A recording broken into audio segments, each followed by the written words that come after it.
Today, the FBI said it is no longer hunting the mysterious hijacker known as d.b.cooper. A man who would become known as d.b.cooper hijacks a plane and then jumps out.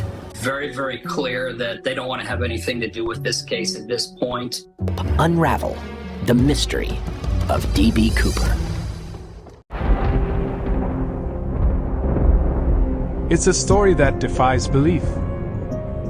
A man, with nothing more than a briefcase and a plan, hijacked a commercial airliner and vanished into thin air. No one knows where he went. No one knows if he's even still alive. And most importantly, no one knows where the money is. This is the mystery of d.b.cooper, a case that has haunted the FBI for over 50 years. On November 24, 1971, the day before Thanksgiving, a man who identified himself as Dan Cooper bought a one-way ticket from Portland to Seattle.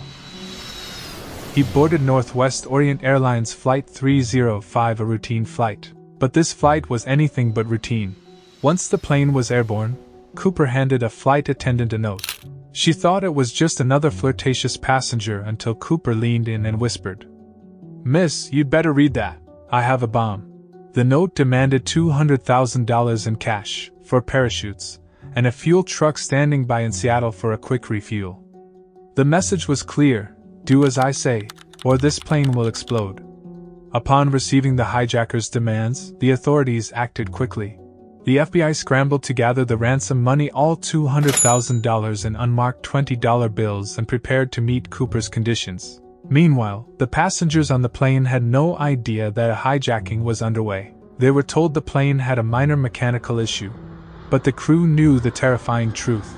When Flight 305 landed in Seattle, the passengers were released, but the crew stayed behind with Cooper. The ransom and parachutes were delivered. Everything was going according to Cooper's plan. Cooper instructed the pilot to take off and head towards Mexico City. But something unexpected happened just 20 minutes after takeoff. As the plane soared over the vast, dark forests of the Pacific Northwest, Cooper prepared for his daring escape. He calmly strapped one of the parachutes to his back, securing the bulky canvas bag full of cash tightly to his body. His movements were deliberate and measured, as if he had rehearsed this moment 1,000 times. The crew, now confined to the cockpit under strict orders, could only wonder what was happening behind them. Cooper made his way to the rear of the plane, a place passengers rarely go, the aft stairway. With a deep breath, he unlocked the rear stairs, and the howl of wind immediately rushed into the cabin. The deafening roar of the engines mixed with the freezing cold night air, as Cooper stood at the brink of the plane's open door. Without hesitation, and with nothing but the dense forest below, Cooper leaped out of the plane into the inky black night, disappearing into legend. Immediately after the jump, a massive manhunt began. The FBI combed through thousands of square miles of wilderness, but there was no sign of Cooper. No body. No parachute. Nothing. The FBI interviewed the flight crew, examined every clue, and tested every theory. Was he a trained paratrooper? Did he die in the fall? How did he plan his escape? But the real mystery wasn't just d.b.cooper himself. It was the money. Despite the thorough investigation, the $200,000 in ransom was never recovered. Or so it seemed. In February 1980, nearly 9 years after d.b.cooper vanished into the night with $200,000, an unexpected clue surfaced in one of the most unlikely places. An 8-year-old boy named Brian Ingram was vacationing with his family along the banks of the Columbia River, not far from Vancouver, Washington. They were having a picnic at a beach known as Tennebar, and while playing in the sand, Brian began to dig. As he dug deeper, something unusual caught his eye. It was a decaying bundle of cash buried just beneath the surface. The bills were old, weathered, and clumped together, as though they had been exposed to the elements for years. Brian's family, realizing the potential significance, quickly contacted the authorities. When the FBI examined the money, they found that it totaled $5,800 in the form of 294 $20 bills. Even more startling was that the serial numbers on the bills matched those of the ransom money given to D.B. Cooper during the 1971 hijacking. The bills had clearly been buried for a long time, but how they ended up there was anyone's guess. This discovery raised more questions than answers. How did the money find its way to Tennebar? Had Cooper survived the jump and buried the cash, or had it been carried there by the river's currents?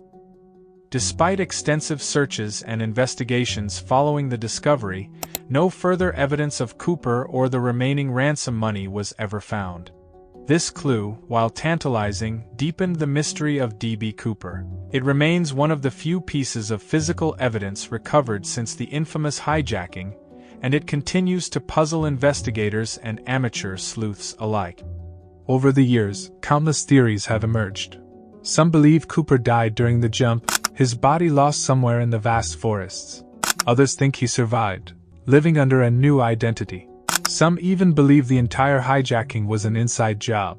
There have been numerous suspects: Vietnam War veterans, ex-paratroopers, and even criminals who boasted about being Cooper. But none of these leads ever resulted in a concrete answer. The FBI officially closed the case in 2016, but the legend of D.B. Cooper still lingers. Even today, amateur sleuths and internet detectives continue to search for clues, hoping to uncover the truth. So, where is D.B. Cooper? Did he survive that daring leap, or did he meet his fate in the forests below? And most importantly, where is the rest of the ransom? It's a question that may never be answered, but it's also what makes the mystery of D.B. Cooper so enduring, so legendary. One day, someone will stumble upon a hidden stash of old $20 bills or a weathered parachute buried deep in the woods. Until then, the mystery of D.B. Cooper remains unsolved. Who was D.B. Cooper? This infamous figure became a legend in American folklore, yet his true identity remains shrouded in mystery. But beyond the audacious crime, what do we know about the man behind the name? While D.B. Cooper's true identity has never been confirmed, various theories suggest he could have been a local resident of the Pacific Northwest. Reports and speculation indicate that he may have had knowledge of the area, as he executed his daring escape with precision. Some theories posit that he lived in or near the Portland area, as witnesses noted a certain familiarity he displayed with the city. However, after the hijacking, Cooper simply vanished, leaving investigators with more questions than answers. As for his family, the details are murky. D.B. Cooper, or the man behind the alias, has never been identified, which means we know little to nothing about his personal life or family ties. Over the years, various claims have surfaced about Cooper's identity, but none have been substantiated. This lack of information only adds to the intrigue surrounding him.